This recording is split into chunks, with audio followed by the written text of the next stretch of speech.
Бұлбұл мен тоқылдақ. Баяғыда құс атаулы сайрай білмейді екен. Бірде олар алыс шаһарда құстарға ән салуды үйрететін өнерлі қария тұратын естиді. Құс патшасы мәртебелі қыран тоқылдақпен бұлбұлды ән үйреніп келдіңдер де сол қалаға аттандырады. Ең айтулы әнші атануға асыққан тоқылдақ қарияға бірінші болып жетеді. Сол бойда есікті де қақпастан кіріп келеді. Амандасуда жайында қалып, көктем үнмен бұйыра сөйлейді. Әй шал, маған ән салуды үйрет.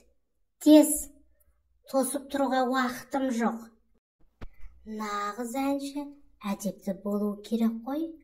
Қария сондықтан оның әуелі әдептілікке баулуды жөн көреді. Сөйтіп тоқылдақты сыртқа шығарып, есік қағуды үйретеді. Түсінікті, ән деген қиын емес екен ғой, үйреніп алдым, деп тоқылдақ кері қарай ұша жөнеледі.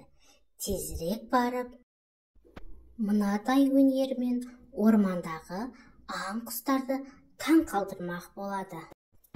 Бұлбұл титімдей қанаттарын баяу қағып, қартқа кешірек жетеді. Есікті жайлап қағып, сәлемдесіп, ән салуды үйренгісі келетінін айтады. Қарияға кішкентай құс қатты ұнайды. Оған бар ықыласын салып, тамылжытып ән салуды үйретеді. Содан бастап, бұлбұл ең керемет әнші құс атанады. Ал тоқылдақ менен асқан әнші жоқ деп ойлайды. Онымен қоймай басқа құстарға, «Ей, тыңдаңдар, міне бұлай ән салу керек. Түк қиындығы жоқ.